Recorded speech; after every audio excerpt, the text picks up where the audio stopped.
Hello મિત્રો, તો આજે આપણે જોવું 2024નું 3D એક એક્સ્ટ્રા એસી કેબિન. જગાભાઈ, આમાં શું ચેન્જીસ આવ્યો હોય આપણે? હલો મિત્રો, ગુડ મોર્નિંગ. આ અત્યારે ન્યૂ લેટેસ્ટ મોડલમાં એસી મોડલની ટેન્ક બતાવું તમને. જો ચેન્જીસ થઈ ગઈ છે. આનું ફિલ્ટર આગળ આવતું એની જગ્યાએ પાછળ આવી ગયું છે અને ટાંકીની સાઇઝ ચેન્જ થઈ છે. પ્લસ આ બાજુ આવો,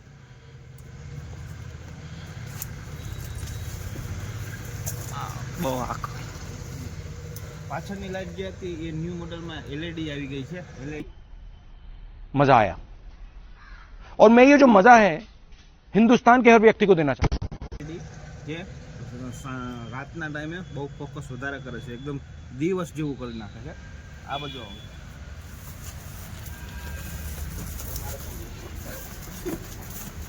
અને બીજું આમાં જે સાઈડ ગાર્ડનો હવાથી પંખો ફરતો હતો ને હવા જે બહાર ફેંકી દેતી ને પરફેક્ટ કુલિંગ નહોતું થતું, એની જગ્યાએ ગાર્ડ લગાડી દીધેલા હે, જેથી મશીન બહુ કુલિંગ ઠંડુ રહે. બાકીનું મિત્રો બધું હવે તમને નરેશભાઈ કહે છે. જે તો મિત્રો હાલો આપણે આમાં જાણ્યું એસીમાં શું ચેન્જીસ આવ્યો.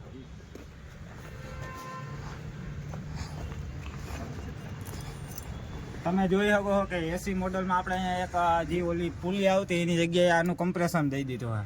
આ એસીનું કમ્પ્રેશન છે, બરાબર. આમાં સીવીસી ફિલ્ટર પણ આવી ગયું હોય. આ ગેસનું ફિલ્ટર છે, ઘણા લોકોને એ પણ નથી. मस्त जोक मारा रे ये हंस रे हलकट हंस હવે કેબિન અંદર આપણે જોયું શું ચેન્જીસ આવ્યો. चलिए शुरू करते हैं. અહીંયા અંદર આવી જાઓ. તો કેબિનમાં તો પેલા આપણે જોઈ લઈએ ને તો આ પાનાનો ઠેલો, ઘણ, આ અરીસો, આ સ્વિંગ લોક પિન અને મોટો ગ્રીસનો પંપ આપણે જડે છે કંપની તરફથી. પછી આમાં કિચન ને ઈ આપે છે, 2 કિચન આપે છે, એરવાલ આપે છે અને અરીસો લગાડવાના બોલ્ટ આપે છે. પછી આ એસી કેબિનમાં આ એક અહીંયા સીટ આવતી એની જગ્યાએ આપણે પ્રોપર બ્લોવર દાઈ દીધો. એસી નું ફિલ્ટર વગેરે ઈ કઈ આવે ઈ. એસી ના 6 કમ્પાર્ટમેન્ટ આપેલા છે, ટોટલ 6 કમ્પાર્ટમેન્ટ. હવે આપણે એસી ચાલુ કરીને ચેક કરીશું.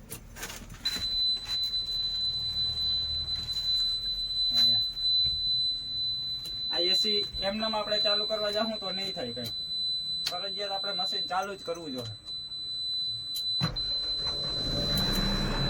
આ ચાલુ કર્યું છે જગદીશભાઈ, જોજો એસી ની ચાપ.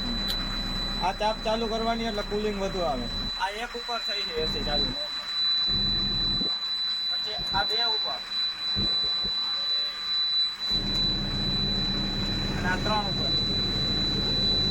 બરોબર, એસી આપે છે કુલિંગ જગદીશભાઈ, બરોબર આપે છે.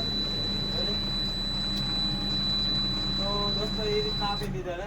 આ એસી નો આખો બ્લોવર હોસપાઈ છે, જોઈ શકો છો તમે, ક્લિયર થઈ જાય. પંખો પણ આમાં